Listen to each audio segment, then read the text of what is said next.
হুম।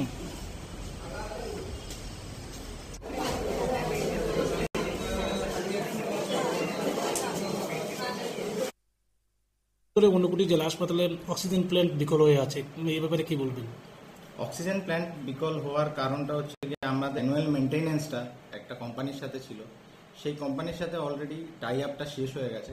তো নতুনভাবে যতদিন না আমাদের কারণ কোনো একটা কোম্পানির সাথে অ্যানুয়াল মেনটেনেন্সটা শুরু হচ্ছে ততদিন আমরা থ্রো সিলিন্ডার্স পরিষেবা দিয়ে যাচ্ছি। কোনো পরিষেবাতে কোনো ঘাটতি নেই আমাদের, মানে এখানে এসে কেউ বলতে পারবে না যে কোনোভাবে অক্সিজেন পায়নি বা কোনো কিছু অক্সিজেনের জন্য কোনো পেশেন্টের কোনো ক্ষতি হয়েছে।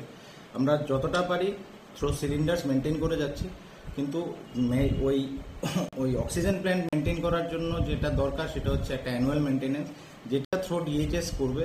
আমরা অলরেডি ডিএইচএসকে through PWD mechanical Kumarghat division already জমা দিয়ে দিয়েছে।